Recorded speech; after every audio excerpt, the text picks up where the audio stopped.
The joy and excitement of Minnesota Vikings football is in the air. To the end zone, yes! Yes! Touchdown!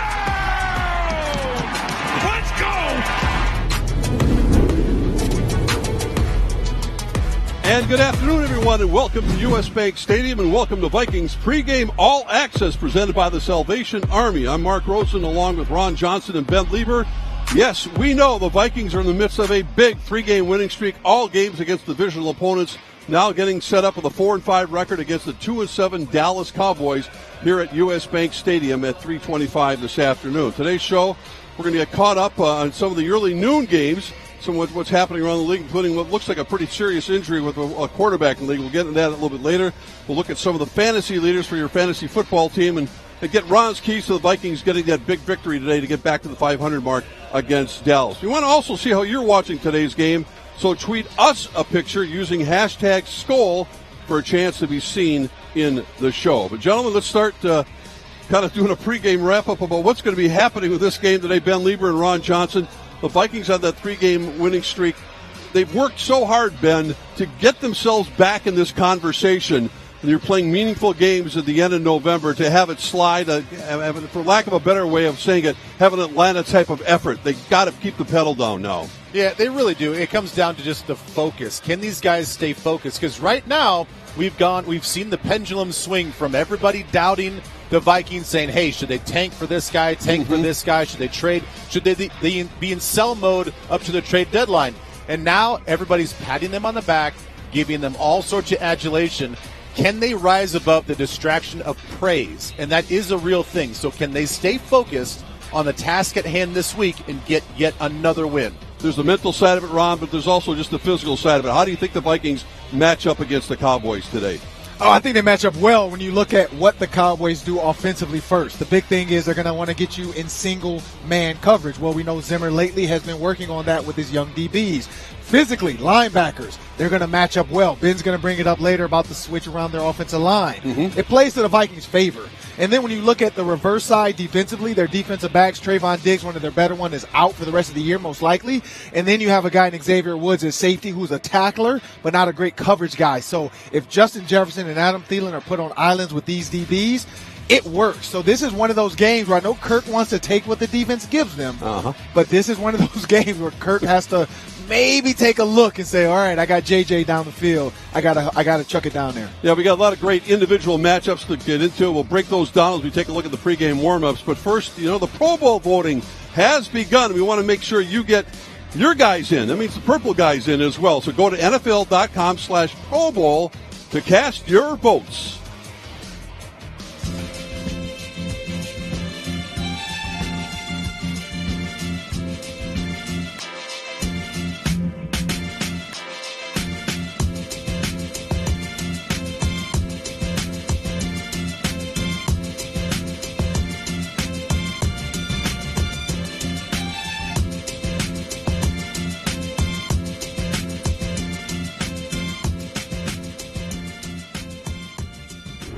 Hey guys, Gabe Henderson here from the Vikings Entertainment Network.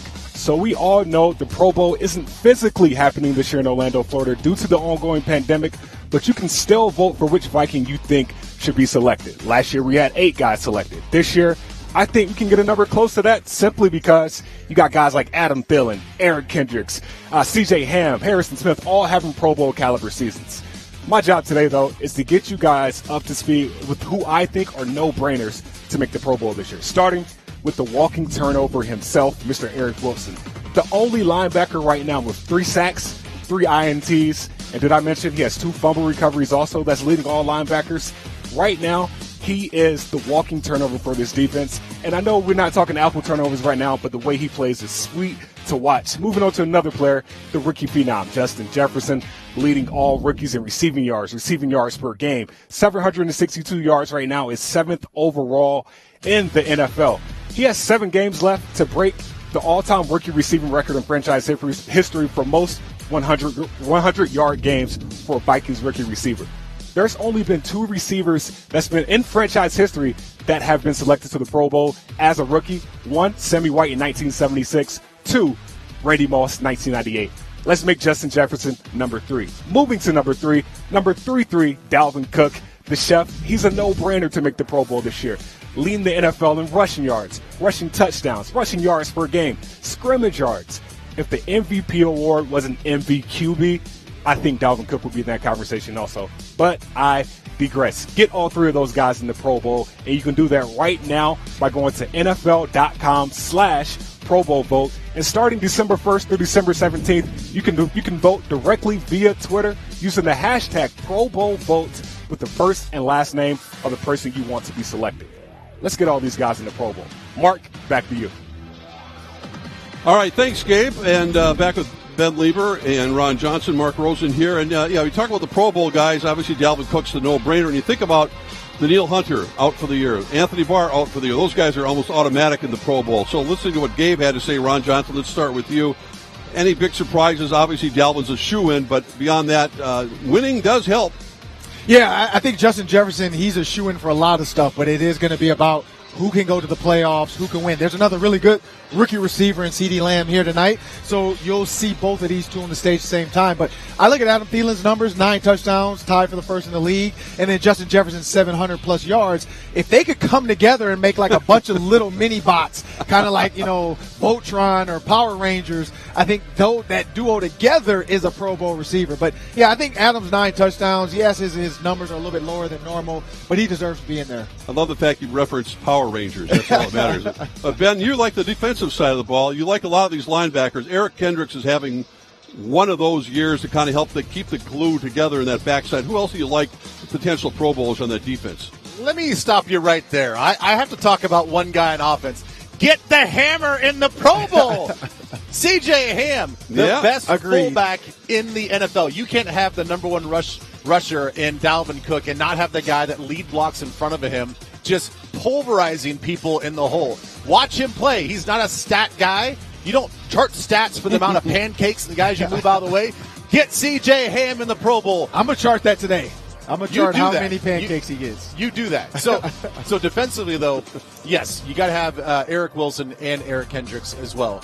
Kendricks is a monster in the middle. He's sideline to sideline, making every single tackle. And then Harrison Smith. He's the guy that he does so much that doesn't account for in the stat books as well. Every offensive coordinator and every quarterback has to know where Harrison Smith is at all times.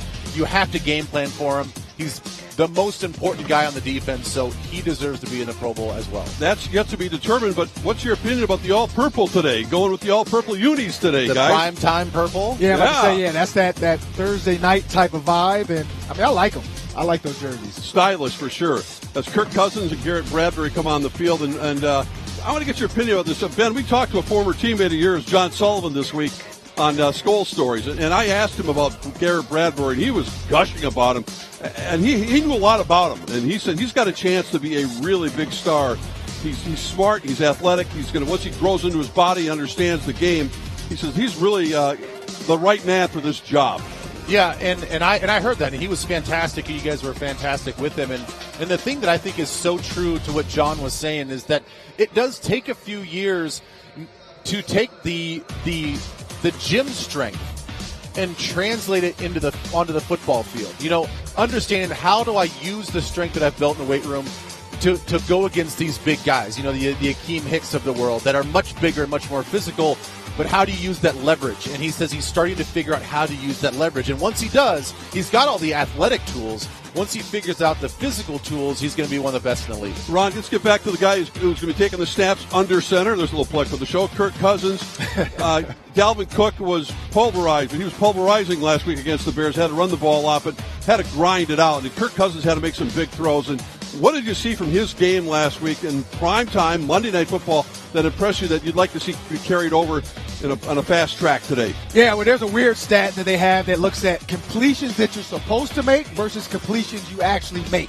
Kirk Cousins was 7.1% or 7.2% higher than what was expected of him. So meaning he saw a 50-50 ball and he took it. He threw a deep ball and maybe stuck one in a hole that normally wouldn't get caught. That was first of all quarterbacks. But what I noticed was he's actually taking the time to read. I think he struggled early on. You look at the first 2 games on second down, his passer rating was 20.8. That's 20 100.8. That's horrible. And then you fast forward now to the last 3 games, 101.3. So he's made the biggest jump as well as far as improvement goes. And I think that just shows when you look at the Bears game, what he did on second down, the way he stayed in third and short, the way he allowed his receivers to, throw them open, not just wait for them to get open.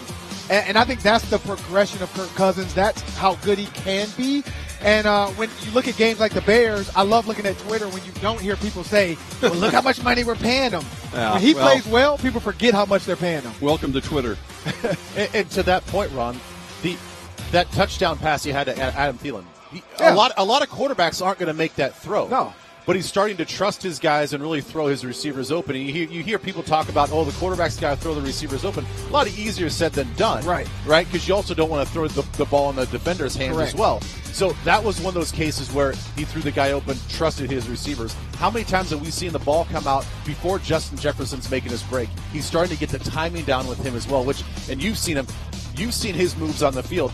You can't guard if that ball's on time and that ball's come out before he comes out of his break. He's unguardable. Yeah, absolutely unguardable. And that was the freakish thing about the ball that went off his hands into Khalil Mack for the interception last week. He was kicking himself on the sidelines. That just doesn't happen to Adam Thielen very often. Yep. Let's look at the inactives, but also kind of segueing into who is active today. So let's look at that and get your comments on this, guys, because for the Minnesota Vikings, let's look at the big name. Right in the middle of that, a little surprising here.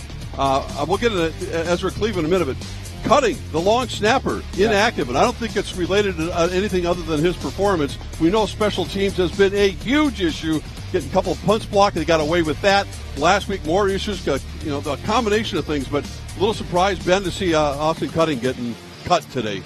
Yeah, a little surprised, but not surprised as much, just because that's a position where you're like an offensive lineman. You don't want to be talked about unless it's something good, but a lot of times it's something bad that's happening. I think we've seen some of the missed snaps, the timing's been off, and it sounds like they're putting a lot of that on him. And so now you get Andrew DePaula, who comes off the street, essentially, 2018 with the Oakland Raiders, tore his ACL, was literally on the street all of last season, 2019. And so they bring in DePaula to see if they can push Cutting to see if he can elevate his play. That timing's everything for him. I mean, if you got the snapper, the holder, and the kicker on field goals and extra points, that's a huge thing. As we take a look at Justin Jefferson, Baron Johnson, you're the wide receiver. What have you seen from him as far as learning the game on the fly as this phenomenal rookie season continues? I mean, first of all, I got goosebumps looking at him and Adam Thielen's outfit today. I mean, the yellow shoes, the yellow gloves, the all-purple socks. You're jealous. I mean, I am. Like, I want to put that outfit on. I mean, that is the best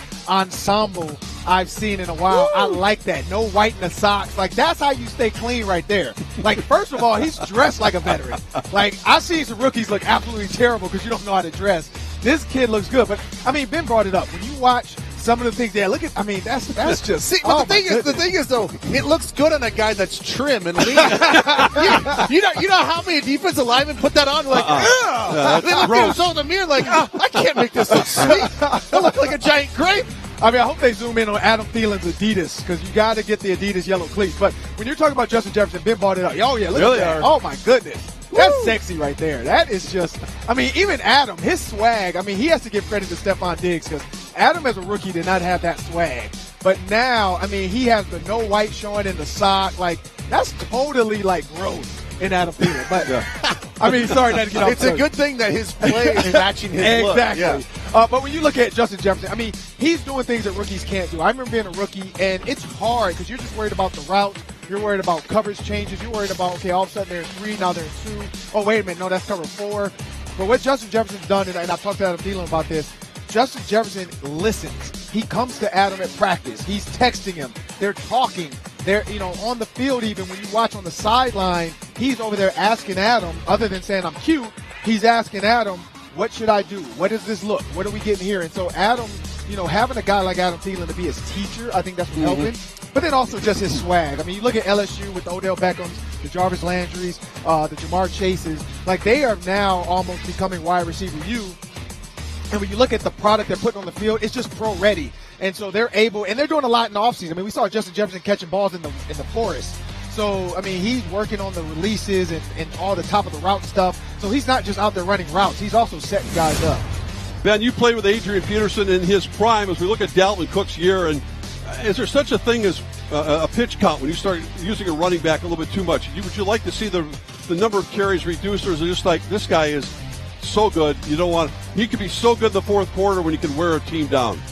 Yeah, I don't think that you want to do any sort of pitch count right now. He's vibing right now, man. He's feeling himself. I mean, he talked about it after last game, and he's like, man, I feel great. I feel healthy. I feel recovered. I think his quote was from Wednesday, and he's like, I could go out and play a game today. Yeah. So I think he's ready to go, and I think everybody knows that you have to get him going to make this offense go. The second you start pulling back and putting more on Kirk, we've seen that formula, and it doesn't always work. So ride him until you don't have to. Speaking of running back, what a great matchup today on paper. Ezekiel Elliott, who's had his issues this year, especially fumbling the football, and Dalvin Cook. And I think, Ben, maybe Ezekiel might be a byproduct of everything else that's going on with the issues that the Dallas Cowboys are having, losing Dak Prescott and really taking that weapon away from him. Yeah, you lose Dak and you lose that weapon, and also the offensive line has been banged up, and those guys have not been providing the holes, and you can tell he's not running with confidence. He's not hitting the holes with the same speed, especially when you compare him to like a Dalvin Cook. That's what makes Dalvin so good. He's second in the league as far as how quick he gets to the line of scrimmage. And Zeke's just not showing that. But I think everybody knows when you watch Zeke Elliott that he has that potential. He has that home run ability. So you may grind at him for 10 carries, but that 11th one, he might take it 80 yards. Ron Johnson, obviously Dalvin Cook relies heavily on an offensive line, and we saw the emergence of rookie Ezra Cleveland having a big impact on this football team. He's not playing today. He's had an ankle issue. Brett Jones, who the Vikings speak very highly of, is going to play in his stead. So what kind of adjustment do you think the Vikings offensive line will have to make without Ezra? Well, it could be really, really good, or it could be really, really bad. And when I say really, really good, you have a center. So Brett Jones also plays backup center. So what does that mean? He knows the checks. He knows the calls. He knows what he wants as a center and what Bradbury's trying to get out of him. So I think they'll be fine in some of that stuff. What Ben brought up is the physicality. When he's going forward and it's just a flat-out run and we're double-teaming and I got to come off and go get the linebacker because we know Ezra Cleveland was really athletic and being able to get to the second level. Does Brett Jones have that same ability? Because if you notice, Dalvin Cook was actually not getting touched sometimes until that DB. The linebackers were even accounted for in the scheme, and so can Brett Jones do it? I think in the passing game he'll be fine. I think he'll be able to sort through. I think him and Bradbury work well together, but it's the run game. Can he get to the second level? There's your guy C.J. Ham, fullback for the Vikings, who was on, I think he was on the reserve COVID list earlier this week, and he's been cleared to play. Obviously, he's out there in uniform. That's great news as well. For the Dallas Cowboys, meanwhile, as we take a look at the Vikings, I want to get your thoughts, Ben, on the combination of Andy Dalton, now the quarterback for Dallas. Amari Cooper still. They got some big names, mentioned Ezekiel Elliott, but they're 2-7. Dalton, who Mike Zimmer's very familiar with, had him in Cincinnati, has the capabilities, but seems like he's one of those guys that's kind of finishing his career out right now. Yeah, and I feel bad for him. Took a nasty hit, and I think everybody saw that, and then gets COVID, and it sounds like the symptoms hit him pretty hard, so he's had a nasty couple of weeks here. But, when you look there's at the man, Jerry Jones. Jerry Jones. I saw him pull up in his Escalade outside. Looks like he's going to go sand some drywall. So, the thing with Dalton, though, I can't tell if they're really making it a conservative offense for him, or if this is just what it's going to look like, because I don't think I saw, outside of the 2-minute situations, a pass that traveled further than 8 yards. It's a lot of hitches, it's a lot of stops, it's a lot of slants, it's a lot of quick game. It's really going to put the onus on our defensive front to recognize when the ball's coming out quick, get your hands up, you can get some tip balls in there. You're not always going to get to them because they get the ball out quick. It's going to come down to our linebackers, second level guys, staying horizontal, getting your hands on the football, getting in those quick slant windows, and then tackling. You got to tackle these guys in space. I want to get back to the defense because this is your expertise in terms of what the Vikings, how the cat and mouse game that Mike Zimmer played in the Bears, and what we may see today with this guy, Eric Kendricks. Comes to the line of scrimmage. Sometimes he blitzes, sometimes he backs off. Is this kind of the traditional kind of cover two, what they're playing, and how he's using these linebackers and how they're maturing with this defense with the young players in the defensive backfield? Well, both he and Eric Wilson have done a fantastic job as of late. When they call pressure, sometimes they're asked to mug up in the A and B gaps and be right at the line of scrimmage, and other times they're blitzing the running back late, or they're just coming on a late blitz and a delayed blitz, and it's the way that they're not tipping off the defense. That's the most important part. Sometimes when you get your name called in a blitz, you get a little antsy, you want to jump the snap count. but you start to realize as a veteran, I can help myself by being patient, waiting for the ball to be snapped, then rushing into your gap, because they miss the count a lot of times because they don't think that you're going to be blitzing. And that's what the whole defense has been doing. They're very disciplined when it comes to all their pre-snap movements, not tipping anything away, and Kendricks and Eric Smith have been a great job of doing that. Well, again, with Andy Dalton coming off the concussion as well, I don't care how long you've been in the league, you get hit like that, you got to be feeling footsteps, Ron Johnson, and you got to be wondering about that. Kendricks is going to play that game. You watch in those third and long situations how he's going to hug the line of scrimmage and maybe rush or back off, and still let the DJ Wanhams of the world, who thought we'd be talking about him, the kind of year he's having. Well, I mean, we did the Vikings go all the way back to the draft, and DJ Wanham was actually my guy. We did the draft show. And what I looked at was his South Carolina tape. And what did he do? He stood up a lot. He moved around a lot. Yes, in college, when you're an NFL guy, you do a lot in college. Well, Zimmer figured that out. He's having this guy do a lot of loops. Why? Because he has the speed to get around that and get home. But hitting him, because if you get around him and you spook him, he's going to start to see ghosts. He's going to feel people that aren't actually there anymore, and he's going to try to get rid of the ball. But, I mean, Andy Dalton, I agree with what you said as far as, like, kind of just weeding his time out. He has been really good. I mean, he led the league for a while on second down. But at 64 passer rating for this season, that's one of his worst ever. And so it shows, one, the offense wasn't built for him. It's built for a guy like Dak that can move, and Andy Dalton can't move the way Dak can. We'll have time to kind of break down what's going on in the defensive backfield of the Vikings this afternoon as well in a minute. But right now I want to remind everyone that at every Vikings home game, an occupied seat at the 50-yard line is watched over by members of the Minnesota Armed Forces. This year, even though, of course, we have no fans at the game here, we will continue the tradition to honor all the prisoners of war or those missing in action.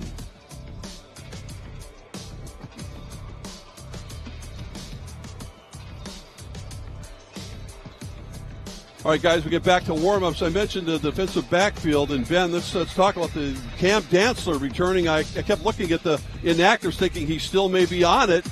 He had the concussion issue, right? So he's back on the team today. Yeah, it's good to have him back, and you know, Chris Boyd has been playing really a nice physical brand of football as we see those two kind of getting together, and we'll see Boyd today as well. But Dantzler, in the times that we've seen him, he absolutely looks the part. You know, he's physical in the run game as well, not afraid to stick his hat in there. Obviously, there's going to be a little rust to his game, but I think that this matchup is actually going to be good from going back to what I said a few moments ago about just the way this passing game lays out. Not a lot of deep shots, not a lot of opportunities to get burnt too often. So he's just got to keep some things in front of him, play with really good vision, and be the good tackler that he is. I mean, you think, Ron, looking at the roster, the depth chart of this Vikings defensive backfield at the beginning of the year, and you're going, they knew they jettisoned a lot of veterans on this team, including Xavier Rhodes, Mackenzie Alexander, you know the names. How are they going to keep it together? Well, they were 1-5. They weren't keeping it together. What have you seen from this backfield with the help of the linebackers that's enabled them to win 3 in a row and then play pretty good football?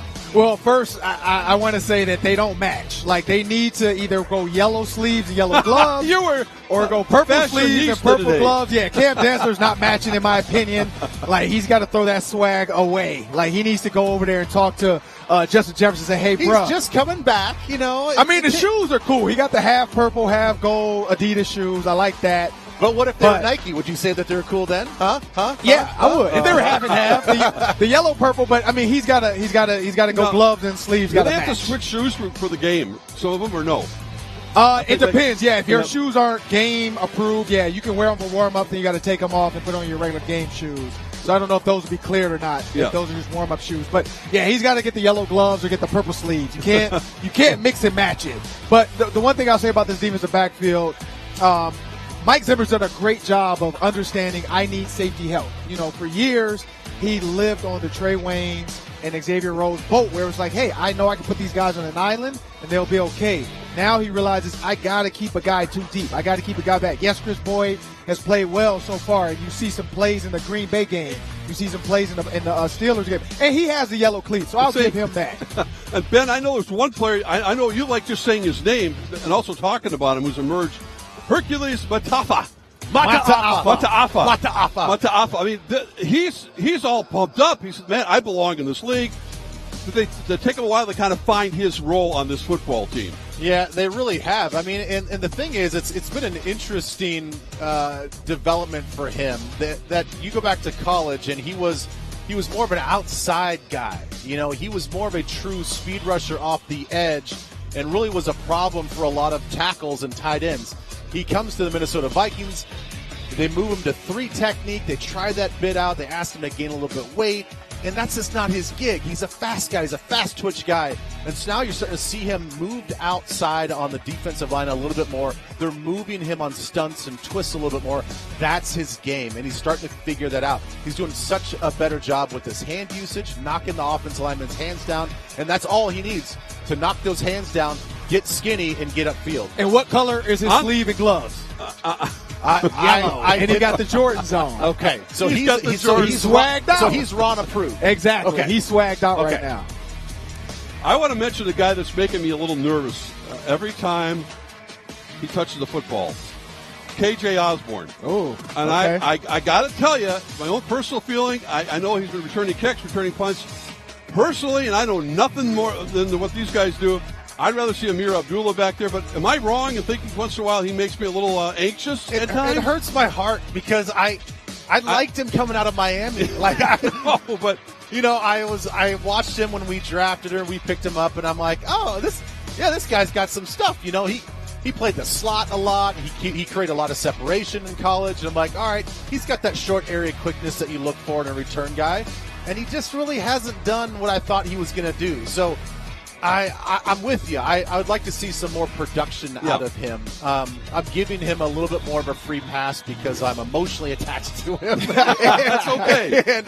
and he's. I think he's doing good. This is the one thing, and I do get the nervous part. The nervous part about KJ Osborne is some of his punt return decisions. So meaning the ball is well out in front. You have to yell Peter, Peter, Peter, and tell everybody back up. He still tries to dive. And you can't dive and try to catch a punt. If you misjudge it, let it go and scream. Get everybody out of there. Other than that, I think those are the moments where it's like, dude, like, figure it out.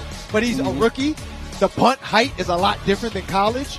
And the guys are coming a lot faster. And there's no halo rule. Like in college, you can't get around me. In the NFL, I can whisper in your ear, you're going to drop this. And I think he has to get used to that. Another weapon the Vikings have returning today, Irv Smith Jr. Yes. He missed the Bears game, and we know what he can do as far as stretching the field. Yes. We were just starting to see him develop, and Cousins getting more and more confidence in him as the season's progressed. Yeah, and you look at, I charted like the 21, the 11, the 10 personnel, and the things they did versus the Bears. The biggest thing I noticed, they went 21 personnel way more than normal. 2 backs, 1 receiver, or 2 backs, 1 tight end. Why? Because Irv wasn't there. Well, now you get Irv back. I'm pretty sure we're going to see a decent amount of 12 personnel because you see that speed there. You see that route there. Tight ends normally don't have that kind of wiggle and waggle. Like the last time I saw a tight end do that, you're looking at more like the Travis Kelce's, and then you have to go all the way back to Shannon Sharp. Shannon Sharp was a bigger guy that can move. Irv gives you the ability with a tight end on the linebacker to stretch the field and create a mismatch, and I think that's what the Vikings are happy to have back.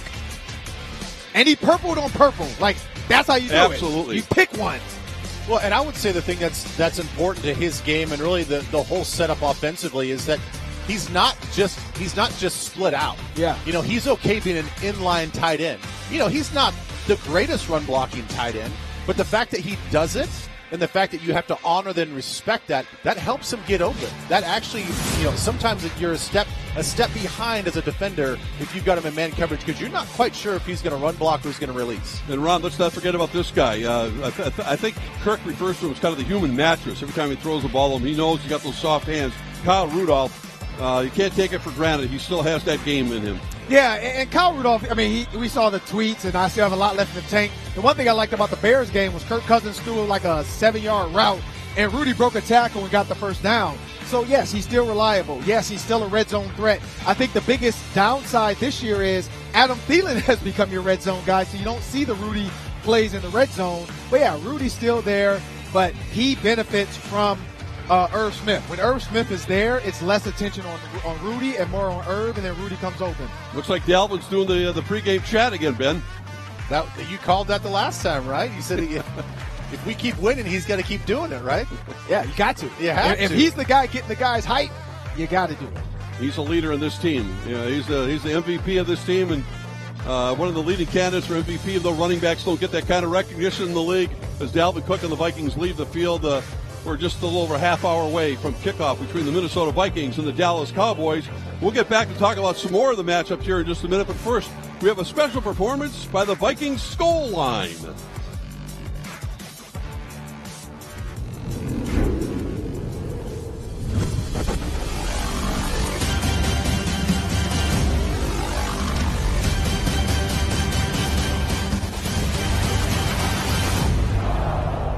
Please welcome your Minnesota Vikings Skull Line, presented by Hy-Vee.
Welcome to U.S. Bank Stadium, home of your Minnesota Vikings.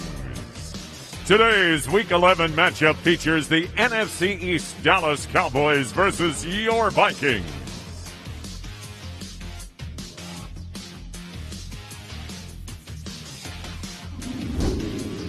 And welcome back to U.S. Bank Stadium to Vikings All-Access pregame show. Mark Rosa along with Ron Johnson. As far as the NFC North is concerned, the Chicago Bears have a bye week.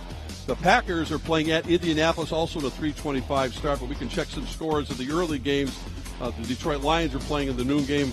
Well, they're sort of playing. They haven't really showed up in this game at all. But let's take a look at some of the scores, including a Carolina team that will be playing the Vikings here next Sunday at U.S. Bank Stadium. Let's talk about the key noon game.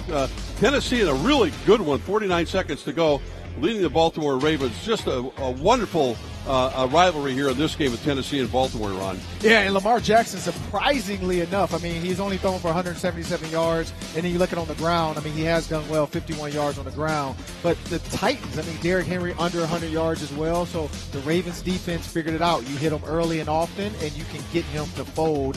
But Ryan Tannehill continues to surprise us, 223 yards, 2 touchdowns. Who would have thought we'd be talking about a couple of kind of also-rans here? The New England Patriots right now at 4-6, the Texans 2-7. I believe New England has the ball, but they trail the Texans 27-20 with some fans in the stands here. Here's that Lions game I talked about. Wow, they are getting shut out against Carolina on the road, 20-0. The game was now a final. Teddy Bridgewater did not play in this game.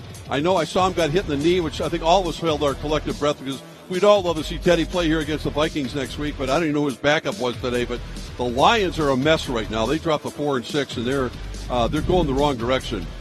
Yeah, you look at his backup was P. Walker. And so when you look at Walker and what he did today, it wasn't a ton, but he did just enough, 258 yards passing. But the Lions, I've said this time and time again, I picked the Lions. When I knew Teddy Bridgewater wasn't playing, I picked the Lions on the Fox Pick 6 bet. I shouldn't have. The Lions continue to disappoint me. I'm from Detroit. And I don't understand how Matt Patricia still is able to get into the building. Like his key card still works. And after that loss, I have a feeling that they have to be questioning that move of having him still there when you look at what he's not done. You got Marvin Jones. Yes, you had Adrian Peterson. You had Matthew Stafford. But they have to go a different direction right now. They had a lot of players on the inactive list I saw earlier today, yeah. And they were a mess. For the Lions to get shut out is really something because we all know no matter how much they often blow up in the fourth quarter, they can score points. It's time now, because we still have a bunch of games to go, to look into around the league in our Mystic Lake fantasy outlook, and the quarterbacks in particular. Ron, I'll get your thoughts on that. Man, there's Deshaun Watson lighting up. Both of them against Watson and Newton having some big games against each other this afternoon. Yeah, Deshaun Watson continues to do well on a team that's not doing well. And so I think that's the problem is you trade away DeAndre Hopkins. It seemed like a dumb move at the start, and then we figured it out. It was not a smart move. But then Cam Newton, he's doing just enough to make Bill Belichick, question, should we re-sign him? Should we make him our guy, or do we need to look into the draft and get one of these other guys like Justin Fields or whoever else comes up when they're up to pick? Nick Chubb in Cleveland with a 114-yard gain, pending a guy named Dalvin Cook who's about to kick things off for the Vikings here a little bit. But Derrick Henry, not surprising, 25 rushes, 96 yards for Tennessee. There's the rest of the bunch, and that's really what you have right now in the NFL when you discount what Dalvin Cook has been doing. As wide receivers go, Bird with a big game for New England. Again, catching balls from Cam Newton today. Yeah, Cam Newton, like I said, he's been able to do it. And then we know that with the Panthers, their game has been get the ball to DJ Moore, and he is the bright light they continue to have. And then the Steelers having a good game with Johnson. And then Michael Thomas. Everybody's like, what's Taysom Hill going to do? I thought it was going to be a different kind of package, and then you bring in Jameis Winston. But no, they're rolling with Taysom Hill, and Taysom Hill is doing what Drew Brees hadn't done early, which is get the ball to Michael Thomas and keep Michael Thomas happy. 9 catches, 104 yards. He's definitely happy. Yeah, the Saints winning that game 24-9 over Atlanta. Let's take a look at the tight ends. If you have a couple of these on your fantasy team, what do you think stands out to you? You're the fantasy guy here, Ronnie. Yeah, Andrews with Lamar Jackson, we know that's his guy, so he's always a safe pick because especially in the red zone, when they do that weird kind of jet sweep motion and they want you to get confused, Andrews becomes your guy. But, it's the same usual suspects, Hawkinson, Goddard. But what you're not seeing, and that's because you're going to see some guys later, the Packers, we know that they like to get into Tanyan. And so you also have the Chiefs coming up later with Kelsey. So there's going to be some tight ends later. Darren Waller with the Raiders. You'll see some tight ends later jump up and help some of those numbers. Yeah, and out. we'll obviously be keeping track of the score. We'll talk about it in our post-game show. The Packers at Indy, which is kind of the feature game as well. And interesting, I don't know how you match up those two when you look at Aaron Rodgers and what the Colts are doing, coming on with Phillip Rivers, who played such a great game last week. Yeah, the Colts defense. I mean, that's what is surprising. This Colts defense is built to help Phillip Rivers not have to do too much, and that's going to be the key. Can you manage the game and let your defense keep Aaron Rodgers? They're going to keep Devontae Adams in front. You know, we saw them when they played the Vikings. They're going to play that weird kind of cover two, but they're going to try to trap you. And if they can trap Aaron Rodgers into making a dumb throw, it's an interception. Hey, it's time to take a little entertainment break right now and take a good look at the performance by the Minnesota Vikings cheerleaders.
And welcome back to U.S. Bank Stadium. Mark Rose along with Ron Johnson. For the record, the Titans and Ravens game is now in overtime. So those two teams are pretty evenly matched, to say the least. We took a look at the Vikings in the locker room with collecting their final thoughts before kickoff against the Cowboys. And speaking of final thoughts, Ron, let's get your final thoughts about your three keys to the game, with our Bridgestone keys to the game. And let's kick it off with what you feel is the right thing to do. Yeah, when you look at Kirk Cousins, don't be afraid to run the ball, meaning if he throws the ball 20 times or less, you have to be okay with that. I know fans are like, he should be throwing the ball 30, 40 times. No, this is not the way this team is built right now. So don't feel like you have to balance it out, run versus pass. If he throws the ball 15 times and they win, that's a win. The next one, stay alert for trick plays. You saw the Steelers game, the Dallas Cowboys had a couple throwbacks. And so when you're kind of like a back up against the wall, what do? Well, you're going to throw every trick out that you can think of to create ways to create some energy, create a spark, and you're on the road. And then lastly, the defensive mug packages, meaning when the guys are up close to the line of scrimmage. You got Harrison Smith, you got Eric Wilson, you got Eric Kendricks. When you can put 6 to 7 guys at the line of scrimmage and confuse Andy Dalton as well as confuse that offensive line. You saw it in the Bears game. Both linebackers were kind of left of the center. The guard picked the wrong guy. Eric Wilson comes free and gets a sack. So the mug packages are going to have to happen. And also a coaching matchup with Mike McCarthy and Mike Zimmer, two guys pretty familiar when they both were in the NFC North. And Mike Zimmer has been getting a lot of steam right now for the job he's done with this young team. And they need to. What's the biggest key? You just mentioned it. They got no turnovers. I assume that's really at the top of your list as well. Oh yeah, I mean that's always at the top of your list. Negative 13 turnovers for the Cowboys as far as the turnover ratio. So they are going to put the ball on the ground. Well, we appreciate it. Thanks, Ron. Thank you for watching Vikings Pregame All-Access presented by Salvation Army. Be sure to tune into Fox at 3:25 p.m. for kickoff and join us 1 hour after the game, actually a little less than that, for the Vikings postgame live on Vikings.com. Enjoy the game, everyone, from U.S. Bank Stadium.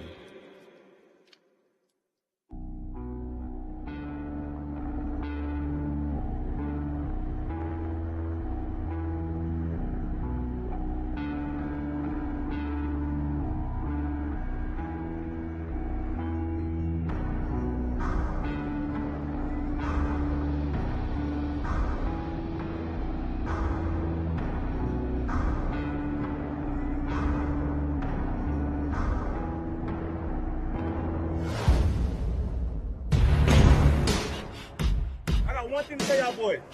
We the Vikings. Y'all gotta remember that. We the Vikings. Go hit him to the mouth. Let's go. Let's go, man. Hey, ball on 3. 1, 2, 3. Ball. Yes, sir.